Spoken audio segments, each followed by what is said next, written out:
अगले वीडियो में मैंने बताया था कि मैं किस तरीके से सेल्फ स्टडी कर कर और नेट क्वालिफाई किया 2021 में।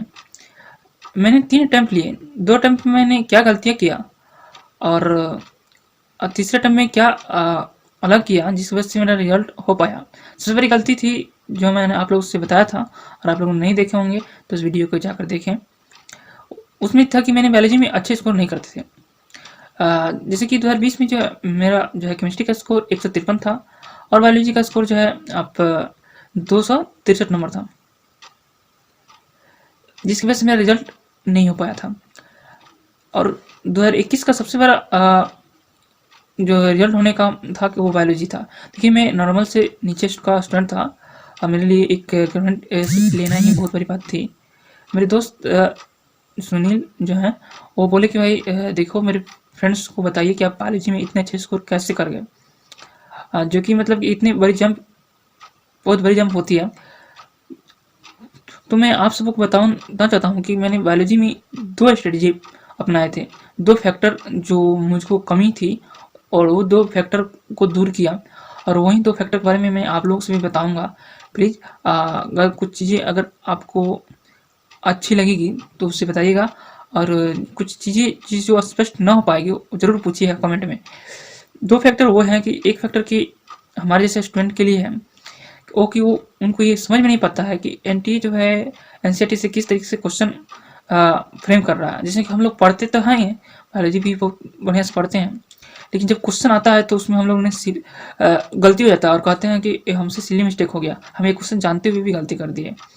एक ये चीज़ हो गया कि हम एनसीईआरटी लाइन तो पढ़ते तो हैं लेकिन उसको समझ नहीं पाते हैं कि किस तरह से इस एनसीईआरटी की लाइन से क्वेश्चन आ रहे हैं। तो एक ये चीज़ है। दूसरी चीज़ ये कि कुछ स्टूडेंट हैं जो मेरे जैसे हैं, उनको बायोलॉजी याद ही नहीं होती है, मतलब उनको जो है रिकॉल करने की, मतलब मेमोरी की जो क्षमता है वो बहुत कम है किसी चीज़ों को याद रखने की। दोनों चीज़ों को पर हम लोग बात करेंगे। फर्स्ट देखते हैं कि कैसे हम जो है ये समझे कि एनसीईआरटी की लाइन से किस तरह से क्वेश्चन आ रहा है। तो इसके लिए मैंने 2020 में एक चीज़ें देखा था कि 2020 में जो क्वेश्चन हुआ था वो सारे एनसीईआरटी की लाइन से आए थे। ये तो हर एक कोई बोलता है और हर एक साल जो है एनसीईआरटी से पूछ रहा है, लेकिन एक चीज़ है कि एक सबसे बड़ी चीज़ है कि ये चीज़ों को समझना कि कैसे एनसीईआरटी लाइन से आ रहा है, वो एनसीईआरटी लाइन से कैसे क्वेश्चन फ्रेम कर रहा है। इसको समझने के लिए हमने क्या किया कि 2020 का जो पेपर था उसको एनसीईआरटी की लाइन से मिलाया और उसको अंडरलाइन किया और समझने की कोशिश किया कि एनसीईआरटी से कैसे लाइन से क्वेश्चन उठ रहा है। देखिए बात तो ये सब ठीक है कि भाई ऐसा कोई कह रहा है एनसीईआरटी लाइन से उठ रहा है, लेकिन कुछ क्वेश्चन जो हम लोग सिली मिस्टेक कर जाते हैं जो कि एनसीईआरटी लाइन से होते हैं उसको समझना पड़ेगा, कि जिसको हम लोग जोड़ नहीं देते थे कि भाई ये एनसीईआरटी लाइन से मतलब कि इस लाइन से क्वेश्चन भी आ सकता है। तो इसको समझना पड़ेगा, मतलब कि क्या चीज़ है जो कि सिली मिस्टेक हो सकता है, लाइन को इम्पोर्टेंस देना और किस तरीके से उस लाइन से क्वेश्चन आ रहा है, ये चीज़ों को तभी पता चलेगा जब हम जो गत ईयर्स का जो क्वेश्चन है, जो एनसीईआरटी बेस्ड क्वेश्चन है 19-20 का, उस 21 का, उसको जो है एनसीईआरटी की अंडरलाइन से मिलाएं, देखेंगे किस तरह से क्वेश्चन आ रहा है। इससे एनसीईआरटी लाइन पर विश्वास भी बढ़ेगा और एनसीईआरटी को बार बार पढ़ने में मन भी लगेगा, और साथ ही एनसीईआरटी लाइन को किस तरह से घूम सकता है, किस तरह क्वेश्चन फ्रेम हो सकता है, ये सब चीज़ खुद से सोचने की क्षमता बढ़ेगी, जो कि मैंने फर्स्ट बार ये चीज़ किया था, जो कि मतलब जिससे कि इम्प्रूवमेंट हुआ था। फर्स्ट फैक्टर साथ ही मैं ये बता दूं कि मैं खुद जो है इस ऐसा 2021 का जो वीडियो है उसका जो है मतलब कि मैंने खुद एक वीडियो तैयार किया हूँ 2021 के क्वेश्चन पेपर और उसका सोल्यूशन एनसीईआरटी से, आप चाहें तो देख सकते हैं। दूसरी फैक्टर ये है कि हम अपनी रिकॉल क्षमता कैसे बढ़ाएं, मतलब कि याद करने की जो कैपेसिटी है वो कैसे बढ़ाएं। ये हमारे साथ बहुत बड़ी समस्या थी। मार्च फरवरी के समय जो था 2021 का, उस समय मेरे स्कोर जो है टेस्ट में अच्छे आते थे, लेकिन बायोलॉजी में अच्छे स्कोर नहीं हो रहे थे अभी भी। 280, 300, 290 इसके आसपास रह जाते थे। मैं सोचता था कि कम से कम बायोलॉजी में 320 से ऊपर होने चाहिए एलेन टेस्ट में, ताकि मतलब कि मैं उसमें अच्छा कर पाऊँ नीट के एग्जाम में। तो मेरी सबसे बड़ी गलती थी कि मुझसे याद नहीं होते थे और फिर से सिली मिस्टेक होते थे। मतलब चीज़ें पूरी दिमाग में छपती नहीं थी, झलकती नहीं थी।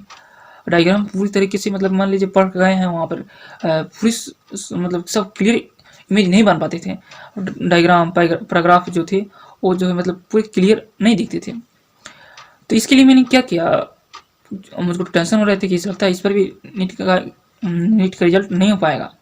तो इसके लिए मैंने सबसे बड़ी स्ट्रेटजी अपनाया, और स्ट्रेटजी ये क्या था कि किसी तरीके से मैं जो चीज़ें पढ़ रहा हूँ उसको जो है मुंजवानी मतलब करने का मतलब कि बुक को बंद कर रिकॉल करने की कोशिश करना कि मैंने आज दिन भर में क्या टॉपिक पढ़ा, और वो एनसीईआरटी की लाइन जनरली बायोलॉजी पढ़ रहे हैं तो एनसीईआरटी की लाइन में किस तरीके से है उस पॉइंट को रिकॉल करना कि यहाँ पे ये डायग्राम है, डायग्राम के इस साइड में ये चीज़ है, इस साइड में ये चीज़ है, इस सब चीज़ों को रिकॉल करना, मतलब दिमाग को जोड़ देना। मतलब एक तो होता है रट्टा मारना, रट्टा मार रहे हैं, दूसरी चीज़ होगी कि दिमाग को जोड़ देना कि मैंने सुबह में क्या पढ़ा था, उसको दिमाग को जोड़ देना।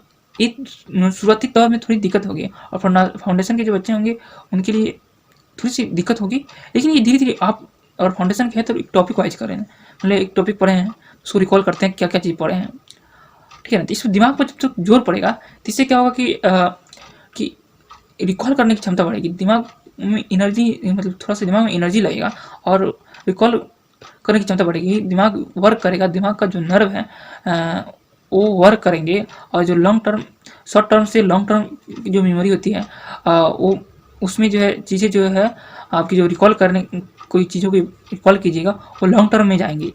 इसके लगातार करते रहिएगा, लगातार कीजिएगा तो कुछ लगेगा कि बहुत सारे चैप्टर, बहुत सारे टॉपिक को बहुत जल्दी आप मतलब कि रिवाइज कर पा रहे हैं। जैसे मान लीजिए क्या आज कोई टॉपिक को रिवाइज की पढ़े हैं उसको रात में, मैं तो 10 मैं बताऊँ, मैं तो खुद 10 बजे 11 बजे रात को मैं इस चीज़ों को रखता था रिकॉल करने के लिए, 2 घंटा 1 घंटा जिस तरह से होता वो रिकॉल करता था। उस उसमें क्या होता था कि जिससे कि रिकॉल धीरे धीरे चीज़ें रिकॉल करने की जो कैपेसिटी है वो बढ़ जाएगी, मेमोरी भी बढ़ जाएगी। क्योंकि होता क्या है कि हम लोग दिमाग पर जोर नहीं देते हैं, और ये आदत पड़ जाती है दिमाग पर जोर देने की। कुछ चीज़ों को सोच रहे हैं कि यार क्या क्या था, क्या चीज़ पढ़े थे, और यही चीज़ की कैपेसिटी घट गई होती है, जिसको बढ़ाना बहुत ज़रूरी है। लाइफ में ये हर एक जगह काम देगा, पढ़ना और पढ़े हुए चीज़ों को सोचना कि मैंने क्या पढ़ा था। धीरे धीरे ये चीज़ें टफ लगेगी, लेकिन धीरे धीरे ये चीज़ें आसान हो जाएगी, और ये बहुत ज़रूरी है। आप अभी से भी आपके लिए, अगर नीट 22 के लिए या नीट 23 के लिए आप अगर एस्पायरेंट हैं तो आप इस स्ट्रेटजी को अपनाएं, और देखें आपको 10 से 15 दिन के अंदर में ही आपको पता चलने लगेगा कि हाँ चीज़ें कितनी क्लियर होने लगे हैं, कितने साफ होने लगे हैं। किसी भी डायग्राम को याद करने में ये कितने बड़े कारीगर होगा, आप ये इसको सोच नहीं सकते। मान लीजिए कोई डायग्राम है जिसको आपको याद करने में बहुत टफ लगता है, तो आप उसका लगातार एक टाइम टेबल बना लीजिए, नहीं है रात को पर डे जितने भी डायग्राम हैं, मतलब एक चीज़ है इसको रिकॉल करेंगे। ये क्या होगा कि कुछ दिन के बाद वो आपके माइंड में जो है एक कॉपी जैसे छप जाएगा, और ये कॉपी की जैसे छपने का आदत जब लग जाएगा तो आपका रिकॉल करने की कैपेसिटी भी बढ़ जाएगी। उसके बाद आप आगे के लॉन्ग टाइम में भी आपको ये मदद करेगा। मेरे साथ प्रॉब्लम ये हो गए थे कि मैं फरवरी और मार्च के समय में ऐसा लग रहा था कि इस बार मेरा नीट नहीं होगा।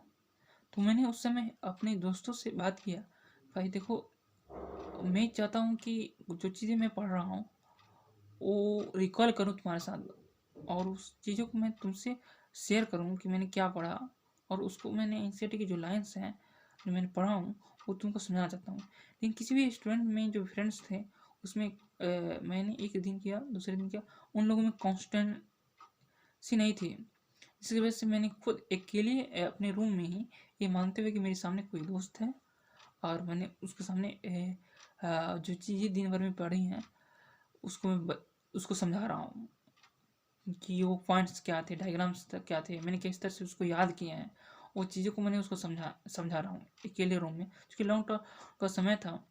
और इस तरीके से धीरे धीरे इम्प्रूव हो गए, एलन के टेस्ट में मार्क्स आने लगे, मतलब बहुत अच्छा लग रहा था।